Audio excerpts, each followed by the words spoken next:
Evidence not seen, Darlene Deibler rose. With the tying of the last piece of rattan and the completion of all 12 barracks, orders came to move all who were not Dutch to Barracks 8. Gathering for the first time, we found that we were a conglomerate of many nationalities.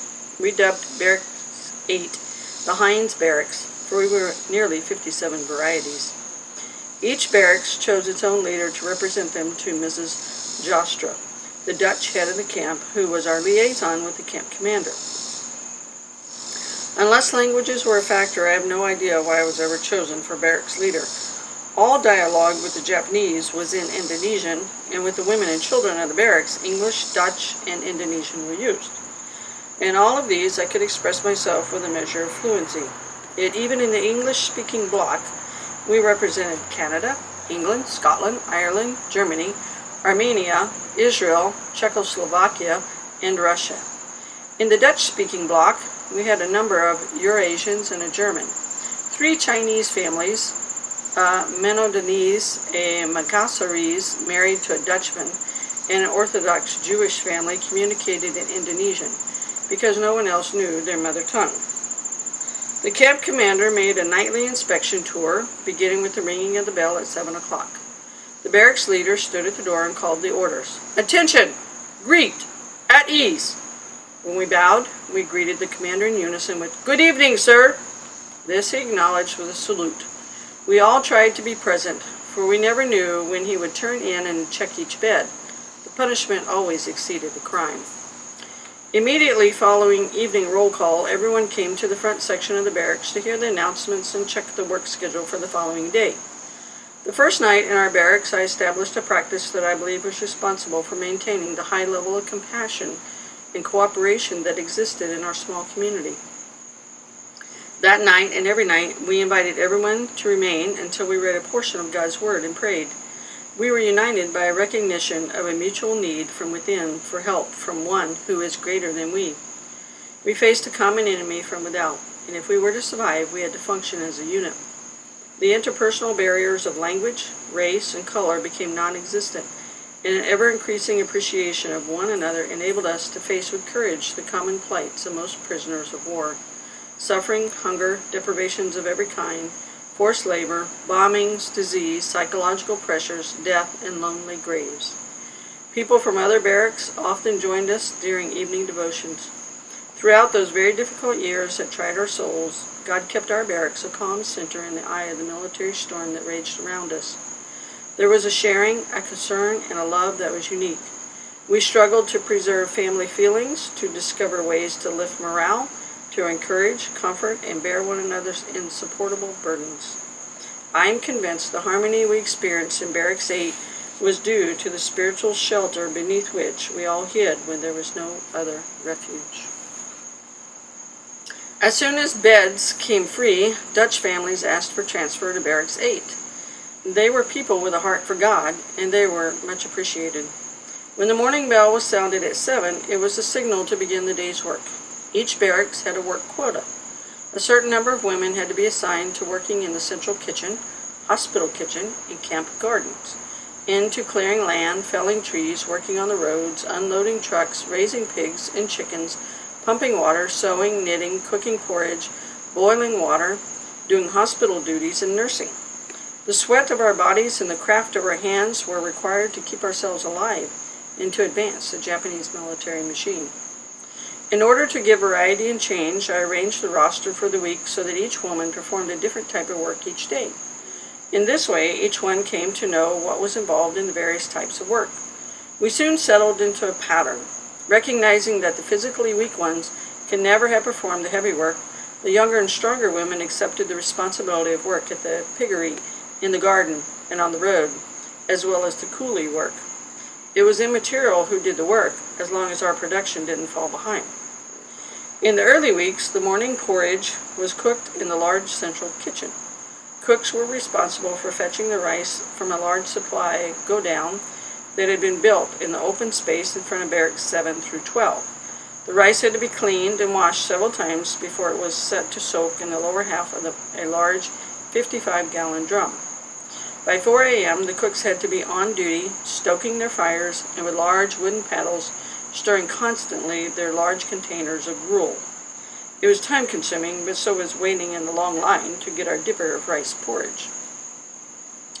Porridge from one drum was especially good one morning. In fact, some said that it tasted like chicken and rice soup. As the day grew lighter, it was discovered that the delicious brew was bird, rat, and rice soup.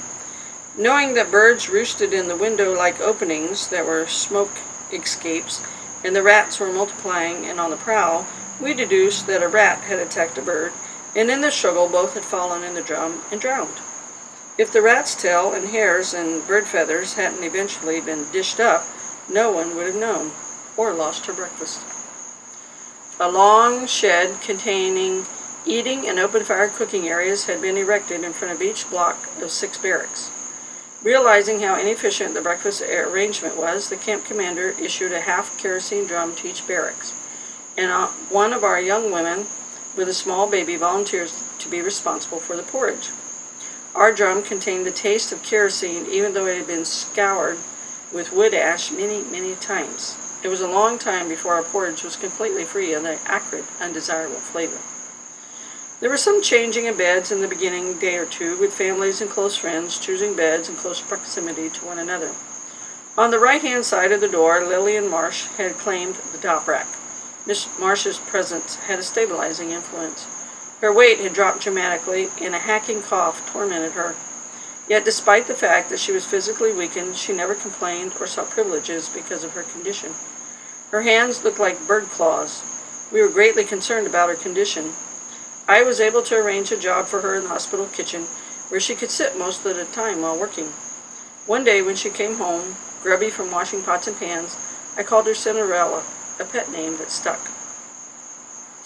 In the rack beneath Lillian slept Mrs. Woodward, also English, who had worked with her husband in Central Celebes for the Salvation Army. She was a lively, bright presence, a very motherly type, though she had no children of her own. A lot of her time was spent assisting Mrs. Snaith, the neighbor in the next tier of racks, to raise her daughter. Mrs. Woodward and Mrs. Snaith had much in common. Both were associated with the Salvation Army. Both had the misfortune of having ill-fitting dentures. Both worked in the diet kitchen, and both were godly women who loved the Lord. Mrs. Snaith was Irish, and her magnificent brogue enhanced many a conversation. Her daughter, Emerald, was a slender, tall child with straight brown hair. She moved with the grace of a gazelle. In spite of her youth, she was never rude or petulant. Bright spots of fever always showed in Mrs. Snaith's cheeks. She suffered from weakened lungs and ulcerous sores on her feet and legs that refused to heal. There was little we could do, lacking sulfa powder and the proper nutrients. Our only recourse was to cover the ulcers with an application of a strong soap solution. Then, with clean rags now turned gray but sun-sterilized. The rags prevented the flies from spreading further infection.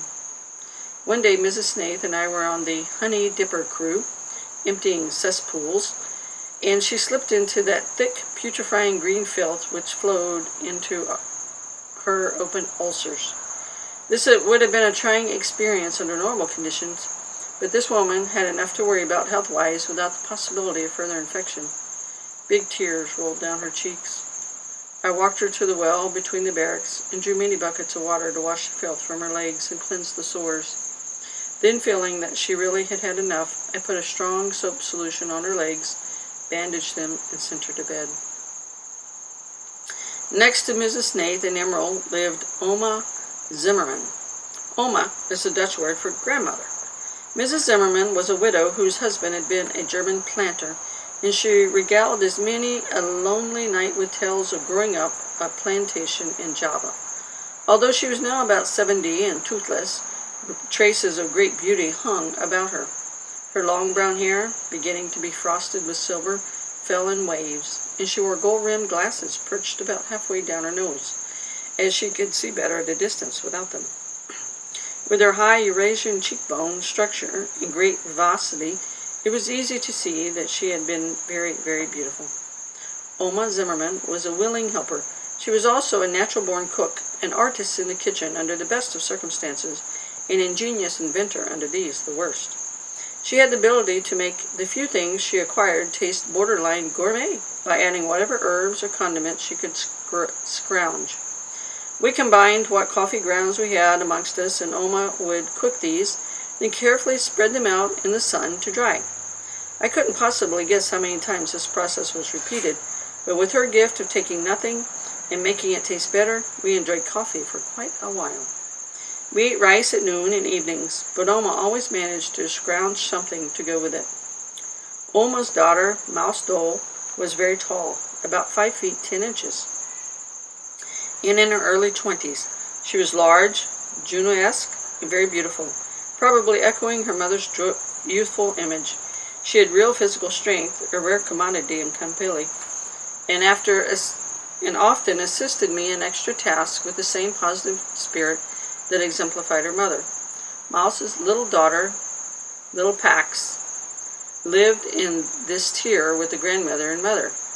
A little towhead with pigtails, she must have resembled her father. Pax sucked her index and middle fingers so much that her front teeth were slightly protruding.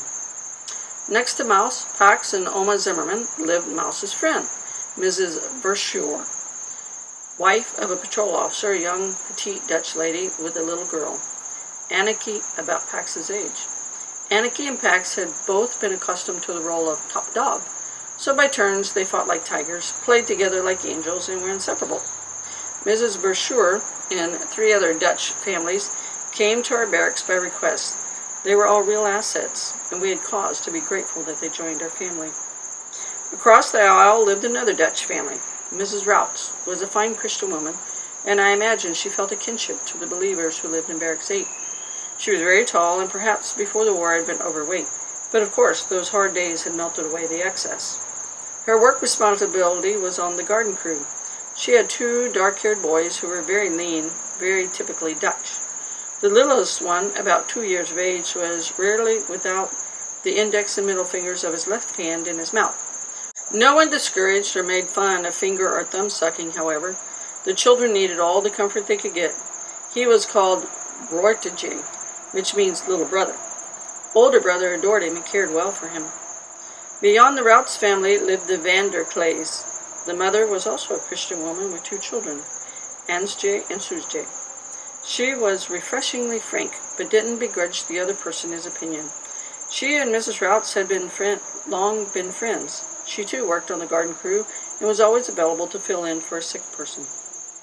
Liek Makar was an attractive, amiable Dutch woman, much concerned with the welfare of her family.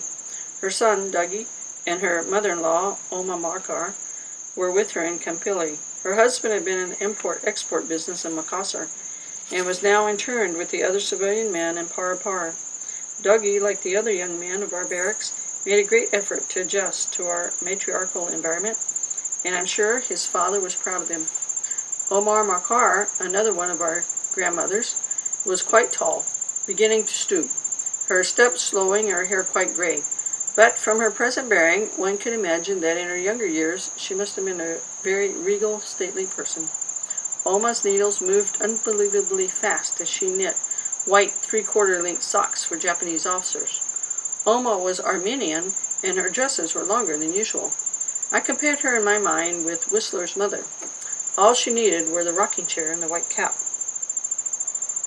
Next to Markars were Tiel Knoll and her small son. Tieli was our capable porridge cook, up every morning at 4. Tiel's hair was long, black, and wavy. She had a sister who lived in Barracks 6. Ellie was very like their Dutch mother, while Tiel favored her Armenian father. Tiel's 18-month-old son was a beautiful child. Consequently, we all petted and spoiled him properly. Tiel was a good mother and requested the middle of the night work so that she could be with Wee-Wee, pronounced Vivi, during his waking hours. When the toddler developed a large abscess on the forehead just below the hairline, it became necessary to have it lanced. Tiel gave him to me and walked away. I couldn't stand to see it done. Please hold him for me. There was no local anesthesia to dull the pain, and it fell to my lot to hold Vivi with his arms pinioned to his sides while the doctor opened the inflamed swelling with her very dull scalpel. Vivi's look of shock turned to one of intense pain, and big tears rolled down over his little cheeks. As the doctor mopped up the blood and pus, then bandaged the wound, I held Vivi close and tried to comfort him. A great lump of hatred for the indifference of my captors to the sufferings of the innocent little people nearly choked me. "It's all right, Bibi. Let's go home to Mother." I was thankful that the sobs had subsided before I delivered him.